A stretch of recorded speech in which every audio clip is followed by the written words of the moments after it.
Hi friends, welcome to Kalas infinity. எல்லோரும் எப்படி இருக்கிறீங்க? நல்லா இருக்கிறீங்களா? இன்றைக்கி நம்ம என்ன பண்ண போகிறோம்னா ஒரு டிஃப்ரெண்ட்டான ஃபிஷ் குழம்பு தான் பார்க்கலாம்.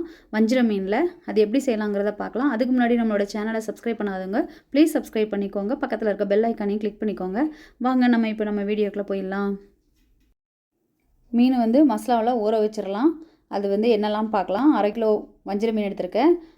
1/2 டீஸ்பூன் மஞ்சள், 1 teaspoon red chilli powder, 2 teaspoon மல்லித்தூள், சீரகத்தூள் 1/2 டீஸ்பூன், உப்பு தேவையான அளவு, இஞ்சி பூண்டு பேஸ்ட்டு 2 ஸ்பூனு, அப்புறம் பச்சை மிளகாய் 3-4 பீஸ் எடுத்துகிட்டு அதை சின்ன உரலில் வச்சு இப்படி இடிச்சிட்டு எடுத்துருக்கேன்.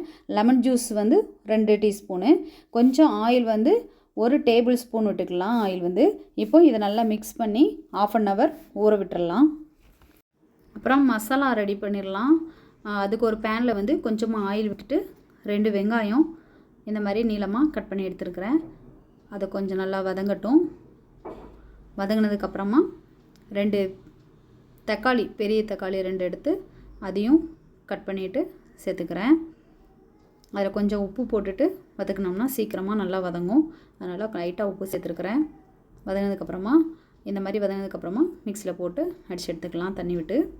ஆமாம், ஒரு பேனில் ஆயில் விட்டு அதில் இப்போ நம்ம 1/2 மணி நேரம் ஊற வச்சுருக்கிற மீனெல்லாம் ஒன்று ஒன்றா எடுத்து சேர்த்துக்கலாம். ஆயில் ரொம்ப வேண்டாம், கொஞ்சமாக போதும்.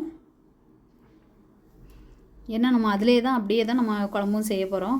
அதனால் ஆயில் நிறைய இருந்துச்சுன்னா ஜாஸ்தி ஆகிடும். அதனால் ஃப்ரை பண்ணுறதுக்கு மட்டும் இந்த மாதிரி மட்டும் ஆயில் இருக்கிற மாதிரி பார்த்துக்கலாம். மீன் ஃபுல்லாக மூழ்கணும்னு அவசியம் இல்லை. இப்போது கீழே வெந்துருச்சு. அதுக்கடுத்தது மேலே விட அப்படியே திருப்பி விட்டுக்கலாம். மீனை திருப்பி விட்டு 2 வாட்டி இப்படி திருப்பி விட்டு நல்லா ஃப்ரை ஆனதுக்கு அப்புறமா நம்ம இந்த அரைச்சி வச்சுருக்கிற பேஸ்ட்டை சேர்த்துக்கலாம். உடையாமல் நல்லா அப்படி திருப்பி விட்டுக்கோங்க. இப்போ இந்த பேஸ்ட்டு சேர்த்ததுக்கப்புறமா இப்போது கரம் மசாலா பவுட்ரு ஒரு 1/2 டீஸ்பூன் போட்டுக்கலாம். அடுத்தது சால்ட்டு கொஞ்சம் தேவையான அளவு போட்டுட்டு இதை ஒரு பரட்டி விட்டுறலாம். உடஞ்சிராமல் பார்த்து மெல்ல புரட்டி விடலாம். புரட்டி விட்டதுக்கப்புறமா கொஞ்சம் தண்ணி சேர்த்துக்கலாம். கொஞ்சம் தண்ணி சேர்த்து அதை நல்லா கிளறி விட்டுறதுக்கப்புறமா கொஞ்சம் நேரம் மூடி விட்டுறலாம். ஒரு 10 minutes மூடி விட்டுறலாம். கொஞ்சம் மீன் கொஞ்சம் நல்லா வேகட்டும். மூடி போட்டு மூடி விட்டுறலாம்.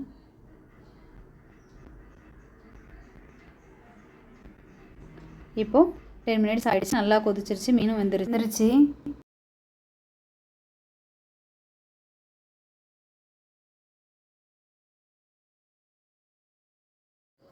இப்போது சாட் மசாலா ஒரு 1/2 டீஸ்பூன் சேர்த்துக்கிறேன். இது கூடவே கஸ்தூரி மெத்தியும் கொஞ்சம் போட்டுக்கலாம். போட்டுட்டு கிளறி விட்டுட்டு ஒரு 2 minutes அப்படியே மூடி போட்டு விட்டுறலாம். சூப்பராக நல்லா கலர்ஃபுல்லாக வந்திருக்குது. நீங்களும் ஒரு வாட்டி இந்த மாதிரி செஞ்சு பாருங்கள். எப்படி இருக்குன்னு பார்த்துட்டு எனக்கு உங்களோட கமெண்ட்டை சொல்லுங்கள். நம்மளோட சேனலை மறக்காமல் சப்ஸ்கிரைப் பண்ணுங்கள். பக்கத்தில் இருக்க பெல் ஐக்கானையும் கிளிக் பண்ணிக்கோங்க. லைக் பண்ணுங்கள். உங்கள் ஃப்ரெண்ட்ஸ்க்கெலாம் ஷேர் பண்ணுங்கள் நம்மளோட சேனலை. தேங்க்யூ ஃபார் வாட்சிங்.